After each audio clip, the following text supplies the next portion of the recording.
Hi viewers, welcome to our channel. ప్రస్తుతం మనతో పాటు సీనియర్ జర్నలిస్ట్ దాము బాలా సార్ వారితో మాట్లాడు. నమస్కారం సార్. నమస్తే సార్, ఆర్కే గారు తన కొత్త పలుకులో జగన్ను తొక్కేయండి అని చెప్పేసి అంటూ రాసుకు రావడం చూసాం సార్. అసలు ఎందుకు ఆయన ఏ కాంటెస్ట్ లో ఈ విధంగా జగన్ని తొక్కేయాలన్నారు? తొక్కేయడం అంటే ఆయన ఉద్దేశంలో అసలు ఏంటి సార్? అదే ఇప్పుడు పెద్ద చర్చ నడుస్తుంది ఆంధ్రప్రదేశ్లో. ఎందుకంటే ఇది నిజానికి ఆర్కే ఒక్కడి కోరిక కాదు, తెలుగుదేశంలో ఉన్న అందరి కోరిక. తెలుగుదేశం సానుభూతి పరులు కావచ్చు, అభిమానులు కావచ్చు, అందరి కోరిక. అంటే జగన్కి 8 సీట్లు రావడంతో జగన్ పని అయిపోయింది అని చాలామంది అనుకున్నారు.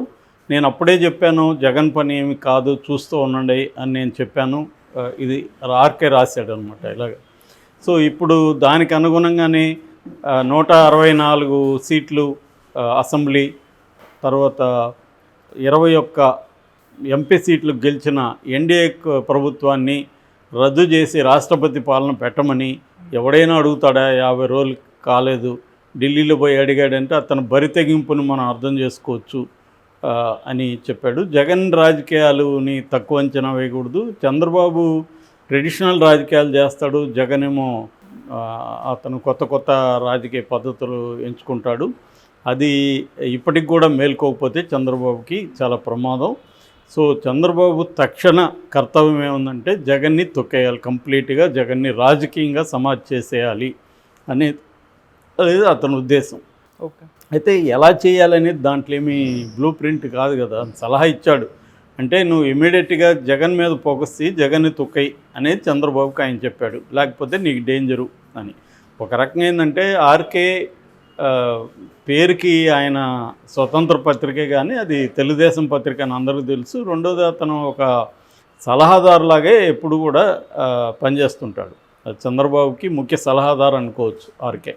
అలాగే ఆయన సలహాలు ఇచ్చాడు. దాన్ని ఓపెన్గా ఇవ్వడంలో ఉద్దేశం ఏముందంటే తెలుగుదేశం పార్టీలో అందరికి కూడా చెప్పడమే, జగన్ని తొక్కేయకపోతే మనకు ప్రమాదం మళ్ళీ అని. సో అంటే జగన్ని తక్కువ అంచనా వేయకూడదు, మళ్ళీ మనకు ప్రమాదకరంగా మారే అవకాశం ఉంది, జగన్ని తొక్కేయాలి. ఇది సారాంశం. ఇదేం కొత్త విషయం కాదు, ప్రతి పార్టీ ఇదే పని చేస్తుంది. ప్రతి పార్టీ కూడా ప్రతిపక్షాన్ని కంప్లీట్గా తొక్కేసే కార్యక్రమే చేస్తుంది. గతంలో కాంగ్రెస్ పార్టీ చేసింది అధికారంలో ఉన్నప్పుడు. తర్వాత బీజేపీ వచ్చినాక దాన్ని సిస్టమేటిక్గా బీజేపీ దేశవ్యాప్తంగా ప్రతిపక్షాలని తొక్కేయడం, కాంగ్రెస్ని తొక్కేయడం అనేది చేస్తుంది. దానికి ఎంత ఎక్స్ట్రీమ్కైనా వెళ్తుంది. ఇంతకుముందు అంటే కొన్ని రకాల పొలిటికల్ వాల్యూస్ ఉండేవి, ఇది చేయకూడదు ఇది చేయాలి అని కొంత ఉండేది. ఇవాళ అవేమీ లేవు. ఇవాళ నువ్వు ఒక గోల్ పెట్టుకుంటే ఆ గోల్ రీచ్ అవ్వడం ఇంపార్టెంట్ తప్ప గోల్ రీచ్ అవ్వడానికి ఎన్నుకునే మార్గం అంటే మీన్స్ అండ్ ఎండ్ అంటారు. ఎండ్ అంటే లక్ష్యం, మీన్స్ అంటే మార్గం. గాంధీజీ సూత్రాలు ఏంటంటే లక్ష్యము బాగుండాలి, దాన్ని చేరుకునే మార్గం కూడా బాగుండాలి అనేది గాంధీయన్ ఫిలాసఫీ. కమ్యూనిస్టుల ఫిలాసఫీ ఏంటంటే లక్ష్యం బాగుంటే చాలు, మార్గం ఏదైనా బాగున్నా లేకపోయినా పర్లేదు, ఎటైనా చేరుకోవడం ఇంపార్టెంట్ అనేది ఎక్కువ కమ్యూనిస్టులు బిలీవ్ చేస్తారు. ఇప్పుడు ఇవాళ అధికారులు, ఇవాళ ఉన్న పొలిటికల్ పార్టీలు మార్గం మంచిగా ఉండాల్సిన అవసరం లేదు, లక్ష్యం కూడా మంచిగా ఉండాల్సిన అవసరం ఏమీ లేదు. మంచి అంటే మనకు చేసేదే మంచి, ప్రజలకు ఇంక సమాజానికో మంచి చేస్తుందా లేదా అనేది మనకు అనవసరం. సో మనకి చేసే మంచి మన లక్ష్యం, దాన్ని చేరుకోవడానికి ఏ మార్గమైనా పర్లేదు అనేది ఇవాళ అన్ని రాజకీయ పార్టీలు చేస్తున్నాయి. తెలుగుదేశం చేయలేదని ఇప్పుడు వీళ్ళ బాధ. ఆర్కే లాంటి వాళ్ళ బాధ ఏంటంటే చంద్రబాబు ఆల్రెడీ 50 రోజులు అయిపోతుంది, ఇంకా జగన్ని తొక్కేయట్లేదు, జగన్ ఏమో పైకి లేస్తున్నాడు, సో ఇట్లాగానే వదిలేస్తే జగన్ పైకి లేసేస్తాడు అనేది వాళ్ళకున్న బాధ. ఆ బాధను అర్థం చేసుకోవచ్చు. వాళ్ళ పాయింట్ ఆఫ్ వ్యూ నుంచి చూసినప్పుడు చంద్రబాబు మెతక, అతను అగ్రెసివ్ కాదు అని చాలామందికి తెలుగుదేశంలో ఉన్న వాళ్ళకి కానీ ఆయన సింపథైజర్స్కి కానీ అభిమానులకు కానీ చంద్రబాబు మీద కంప్లైంట్ ఏంటంటే ఆయన అగ్రెసివ్గా ఉండడు, పాత పద్ధతుల్లోనే వెళ్తుంటాడు అనేది. కానీ చంద్రబాబు ఎవరైనా కూడా ఒక్కొక్కరికి ఒక్కొక్క మెథడ్స్ ఉంటాయి, ఇండివిజువల్గా ఒక్కొక్కరు ఒక్కొక్క పద్ధతిలో వెళ్తుంటారు. చంద్రబాబు తన పద్ధతిలో సక్సెస్ అవుతూ వచ్చాడు. చంద్రబాబు సక్సెస్ రేటు ఎవరికి ఉంటుంది యాక్చువల్గా? సో ఆయన సక్సెస్ అయ్యాడు. కాకపోతే వీళ్ళ బాధ ఏంటంటే జగన్ మీద ఉన్న కోపం కావచ్చు, కసి కావచ్చు, దాంతో జగన్ని కంప్లీట్ తొక్కేయాలని ఒక కసి ఉంటుంది.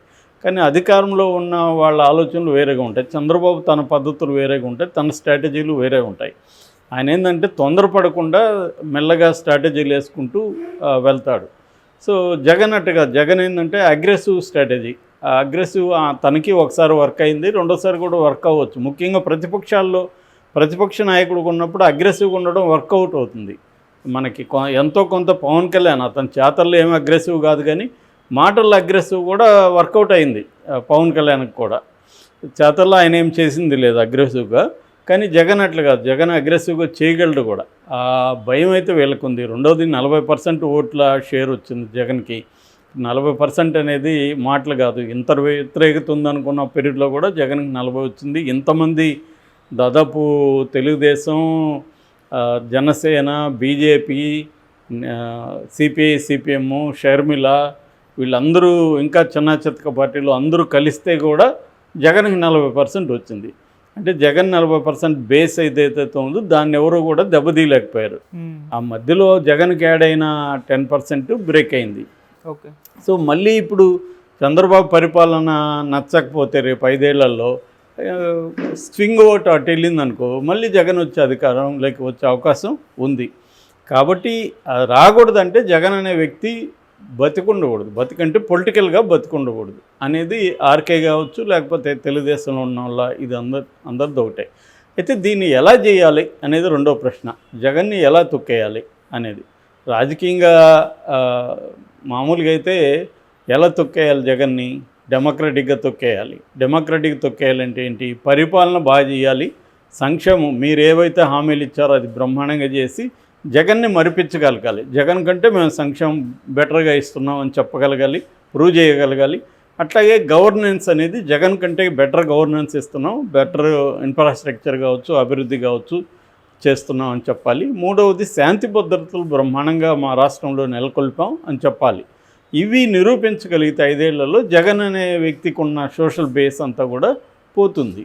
అది చేయలేని పరిస్థితి ఉంది చంద్రబాబుకి. హామీలు నెరవేర్చలేడు, ఎందుకంటే 130 కోట్ల పైన సంవత్సరానికి ఖర్చు పెట్టాలి. అది హామీలో ఆల్రెడీ 1 ఇయర్లో ఇప్పటికీ 50 రోజులకి ఏది కూడా సూపర్ 6 ఇప్పటివరకు స్టార్ట్ కాలేదు. అవుతుందా లేదా కూడా తెలియట్లేదు. కొన్ని అయితే పోస్ట్పోన్ చేసేసారు నెక్స్ట్ ఇయర్, కానీ లోకేష్ దీంట్లోనే మండలంలోనే చెప్పాడు. మళ్ళీ ఏమో నేను అలా చెప్పలేదు, వక్రీకరించారు అంటున్నాడు. ఏదేమైనా వాళ్ళైతే ఇప్పటివరకు క్లియర్గా లేదు. ఆర్టీసీ దీనికి కూడా 3,000 కోట్లు అవుతాయి సంవత్సరానికి, మొత్తం 15,000 కోట్లు అవుతాయి అనేది ఒక నివేదిక వచ్చిందని చెప్తున్నారు. అట్లాగే వాలంటీర్ విషయం కూడా తేల్చలేదు. సో ఇలాగ అనేక ఇష్యూస్ ఉన్నాయి. అట్లాగే అభివృద్ధికి సంబంధించి కూడా కేంద్రం చంద్రబాబుకి విపరీతమైన గౌరవం ఇస్తుంది, అన్నీ చేస్తుంది, కానీ డబ్బులు ఇవ్వట్లేదు, ఫండ్స్ లేవు. చాలా వరాలు ప్రకటించింది, కానీ ఆ వరాలకు కేటాయింపులు అయితే ఇప్పటివరకు ఇవ్వలేదు. మరి కేటాయింపులు ఇస్తే ఒక రకంగా ఉంటుంది, ఇవ్వకపోతే చంద్రబాబుకి ఇబ్బంది. సాక్షాత్తు చంద్రబాబే ఢిల్లీలో మాకేం పెద్దగా ఇవ్వలేదు, ఓన్లీ లోన్ ఇచ్చారు అని చెప్పుకోవాల్సి వచ్చింది. ఎందుకంటే ఇతర రాష్ట్రాలంతా ఏమో నితీష్కి చంద్రబాబుకి ఇచ్చేస్తున్నాడు మోడీ అని గోల పెడుతున్నాయి. నిజానికి నితీష్కి 59,000 కోట్ల వర్త్ ప్రాజెక్ట్స్ అనౌన్స్ అయినాయి, కానీ చంద్రబాబుకి ఇంకా ఏం లేదు. 15,000 కోట్లు అప్పు ఇప్పిస్తామని క్లియర్గా నిర్మల తెలుగులో కూడా చెప్పింది, అర్థం కాదేమో వీళ్ళకని. సో ఆ స్థాయిలో ఉన్నప్పుడు అభివృద్ధికి సంబంధించి కూడా 5 ఏళ్ళకి ఇబ్బంది. కాకపోతే చంద్రబాబు ప్లాన్ నా దృష్టిలో ఏంటంటే సంక్షేమం కానీ అభివృద్ధి కానీ ఆయన చివరి 2 ఏళ్లలో గట్టిగా చేస్తాడు. చివరి 2 ఏళ్లలో అభివృద్ధి కార్యక్రమాలకు ఫండ్స్ తీసుకురావడం, ఆ టాక్టిక్స్ చేస్తే చివరి 2 ఏళ్ళు లేదా చివరి 1 ఇయర్ చేయగలిగితే జనం ఫ్రెష్గా ఉంటుంది, జనం దీంట్లో అనేది ఒక స్ట్రాటజీ. ఎందుకంటే ఇప్పటి నుంచి అన్నీ చేసుకుంటూ వెళ్తే ఫండ్స్ సరిపోవు. కాబట్టి చివరి 2 ఏళ్లలో చేయగలిగామనుకో, ఇప్పటి నుంచి ఏవో రకరకాలుగా మాట్లాడుతూ చేస్తూ చివరి 2 ఏళ్లలో గట్టిగా చేయగలిగితే మనం మళ్ళీ విన్ అవ్వచ్చు అనేది చంద్రబాబుకున్న స్ట్రాటజీ. సో ఈ పద్ధతిలో వెళ్ళినప్పుడు జగన్ దీన్ని ఎట్లా ఎదుర్కొంటాడన్న ఒక భయం అయితే తెలుగుదేశం వర్గాల్లో ఉంది. మళ్ళీ జగన్ వస్తాడేమో, ఎందుకంటే చంద్రబాబు నెక్స్ట్ 8 ఇయర్స్ వస్తుంది, వీక్ అవ్వచ్చు. లోకేష్కి ఇంకా జగన్ ఎదుర్కొనే అంత వ్యూహాలు కానీ అంత నాయకత్వ స్థాయి లేదు. ఇంకా పవన్ కళ్యాణ్ కూడా ఒక థ్రెట్టే లోకేష్కి రేపొద్దున, ఇది తెలుగుదేశం వర్గాల్లో ఉంటుంది.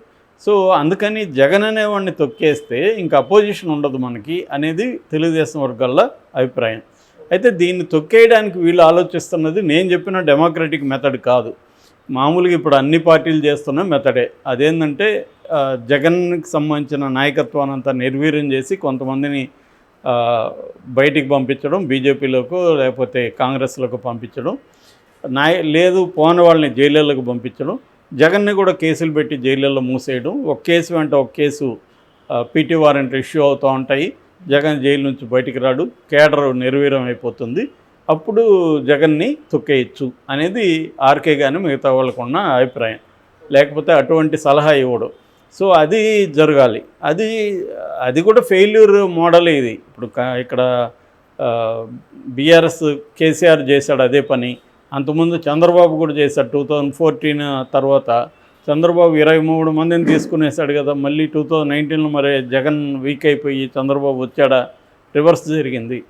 అట్లాగే బీజేపీ ఉంది. బీజేపీ ప్రతి చోట తొక్కేయాలనుకున్నది.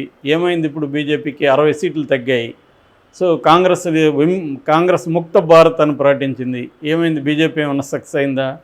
కాబట్టి ఏంటంటే వీళ్ళు అనుకున్నట్టు నాన్ డెమోక్రటిక్ కోయర్సివ్ పాలిటిక్స్లోకి వెళ్ళి జగన్ని తొక్కేయాలనుకుంటే జగన్ జైలుకు పోవచ్చేమో, రేపు ఇది జరగచ్చేమో. కానీ దానివల్ల పీపుల్ వర్సెస్ చంద్రబాబు అన్న నేరేటివ్ వస్తుంది. ఇప్పుడు కూడా బీజేపీ వర్సెస్ పీపుల్ అన్న నేరేటివ్ బలంగా వచ్చింది. ఎవరో ధ్రువరాటి లాంటి వాళ్ళు కూడా మోడీ ఓడిపోవడానికి కారణం అవ్వాల్సిన పరిస్థితి వచ్చింది.